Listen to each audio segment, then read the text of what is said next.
Trump ने Iran का जवाब नाकाबिले कबूल कहा और ईरान ने पलटकर कहा कि ठीक है, फिर इंतजार करो, लेकिन इंतजार की कीमत तुम चुकाओगे।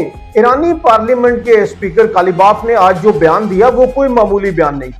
ये अमेरिका को सीधा पैगाम है कि ईरान झुकने वाला नहीं है।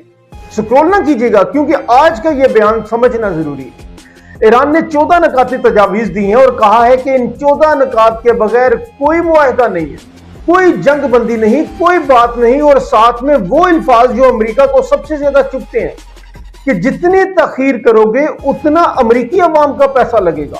पूरी बात आखिर तक सुनिएगा।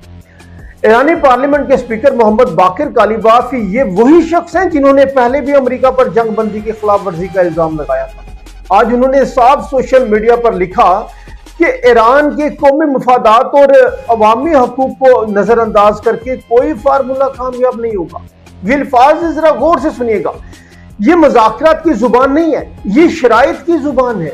ईरान कह रहा है कि हमारी 14 नकाते तजावीज मानो वरना कोई रास्ता नहीं है। और वो 14 निकात के ईरान के जोहरी हकूक, पाबंदियों का खात्मा, इलाका यसर रसूख की तस्लीम और अमरीकी मुदाखलत का खात्मा। ये वो मुतालबात हैं जो ट्रंप के लिए कबूल करना तकरीबन नामुमकिन है। और अब आते हैं वो बात की तरफ कालिबाफ ने सबसे ज़हीन अंदाज में जो कही।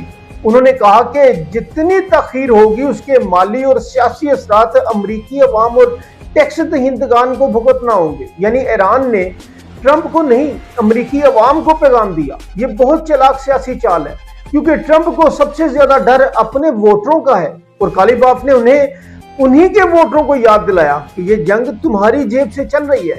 अब याद करें, मैं अपने पिछले ब्लॉग में मैं क्या कहता रहा कि ईरान इतनी आसानी से नहीं झुकेगा क्योंकि CIA की अपनी रिपोर्ट कह चुकी है कि ईरान 4 महीने से ज्यादा भी टिक सकता है।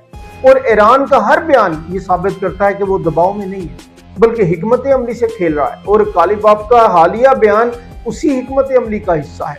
और अब तस्वीर मुकम्मल करते हैं। एक तरफ ट्रंप ने ईरान को जवाब नाकाबिले कबूल कहा, दूसरी तरफ ट्रंप चीन जा रहा है और ईरान का मसला हल करने, और तीसरी तरफ UAE की खुफिया जंग का पर्दा उठ गया। और अब ईरान का स्पीकर कह रहा है कि 14 नकात मानो या नताइज भुगतो। ये सब मिलकर बता रहे हैं कि ये मामला जल्द खत्म होने वाला नहीं है और जब खत्म होगा तो बहुत बड़ी कीमत अदा करनी पड़ेगी। तो अब सवाल आपसे है, क्या आपको लगता है कि अमेरिका ईरान के 14 नकात मानेगा या ट्रंप चीन से वापस आकर फिर से प्रोजेक्ट फ्रीडम प्लस की धमकी दे देगा? नीचे कमेंट में अपनी राय जरूर दीजिएगा। और अगर आप चाहते हैं कि इस पूरी कहानी के आगे के मोड़, तमाम रास्ते और क्या होने वाला है, एक्यूरेट तजिया सबसे गहरे अंदाज में आप तक पहुंचे तो इसे सब्सक्राइब कीजिएगा, हमारे साथ रहिएगा क्योंकि यहाँ खबर नहीं, खबर की समझ आती है। अल्लाह हाफ़िज़।